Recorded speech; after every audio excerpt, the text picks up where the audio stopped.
Thamel joins us now. Pete, every time you open your phone and click on it, there's some new wild, bizarre allegation or piece of video or someone else fessing up. What's the latest on what's going on with Michigan?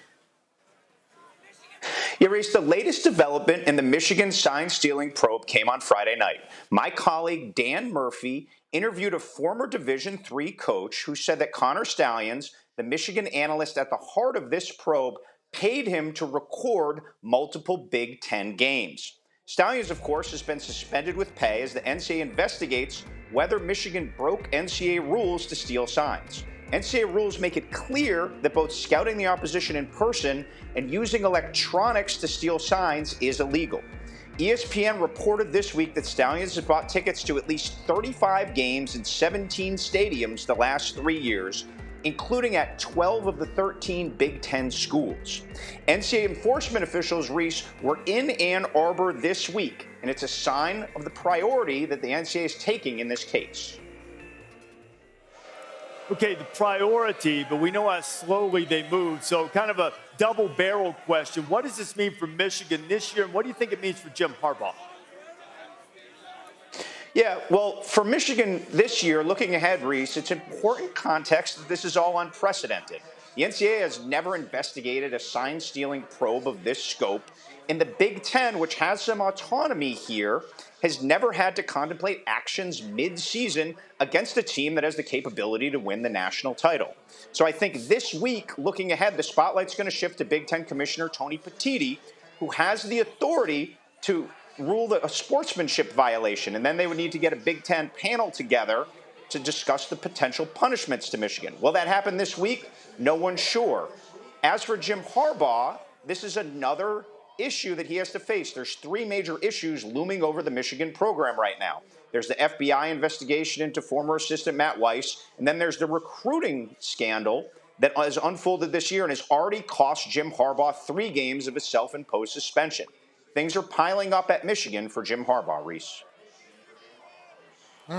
Pete's done exemplary investigative work, as has our entire team. Pete's brought to light a number of things. You know, we can argue all day about how big of an advantage a team has gained. The biggest issue to me, Kirk, is that it clouds everything Michigan accomplishes in question, and that's not fair to the players. Yep. But if they did this, as we said last week, it's right there in black and white. It's cheating if they did what's been alleged. Well, I think that there's a difference. I remember when we talked about this last week, there were a lot of allegations, a lot of people that were starting to assume things. Now, a week later with Pete and others, they're reporting on things. I think things change.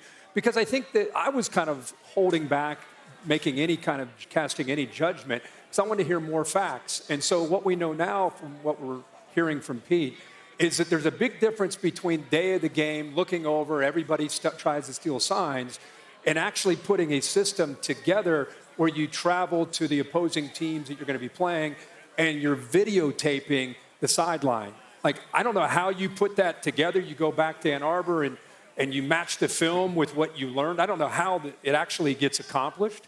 But if you're videotaping, I think that's where I think people start to kind of perk up, like there's clearly intent, if that ends up being true, about trying to get an advantage. And that's where I think people are thinking, what the hell is going on here? Yeah, every competitive human has had the same exact take on this until these new information kind of arose. Because if you think about the Houston Astros, in baseball, they've been trying to steal signs for a long time. And then they start banging on trash cans. Too much. Ethically, you're going too far. Then you talk about the New England Patriots. Everybody's trying to steal signs. Everybody sends scouts to practices or training camps and games, but they're filming it too far. It's like the ethics of it in the sportsmanship and the competition has clearly been breached.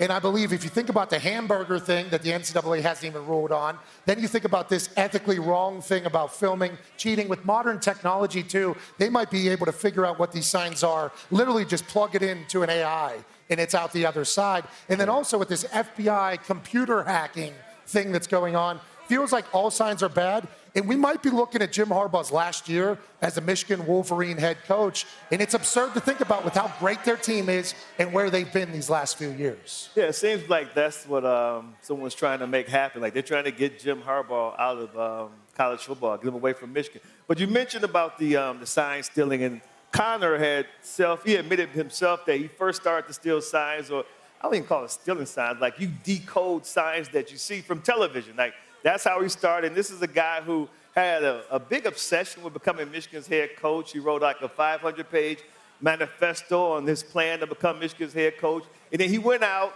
and served this obsession by hiring other people now, I guess, allegedly to steal signs. And the most disappointing thing, because, as a former player, it's disappointing to see your program go through this. Yeah.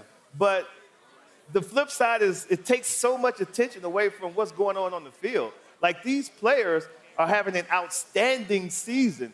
And we will sit here and talk 8 to 9 minutes about Connor and what he's allegedly did or was doing. And I think it's unfair to the players. Because they're playing their butts off. And then I think our AD, Ward Manuel, I think he's a guy who, one of the best in the country. He'll be able to help get to the bottom of this because he's a former player. He takes this personally. He's going to help not only get to the bottom of this, but then steer this program where it needs to go. If there's a silver lining, now, moving forward, guys, there's no excuses. There's no excuses. Everybody they play now, it is what it is. So I want to see how they perform. Purdue, Penn State, Maryland, Ohio State. No excuses. But, here's the thing, too. It's really fascinating to find out who is behind, who paid for the investigative firm, what type of firm that was that found this video, got it to the NCAA. I'd be stunned if the Big Ten does anything that would act against their own interests, that would keep Michigan from competing in the Big Ten championship game or in the playoff. And the words of Harbaugh himself, who I have a great deal of respect for as a coach, coming back to haunt him 5 weeks ago, he stood at a microphone and said, we're going to set a gold standard for rules compliance. We've done an incredible job. We've gone to the nth degree to follow every rule. Well, apparently there's a degree beyond the nth degree because that's not what's happening there right now. So we'll see how it goes. And I agree with you. The most disappointing thing is this is a team that I think can win the national championship. And my instinct tells me it's the best team in the country.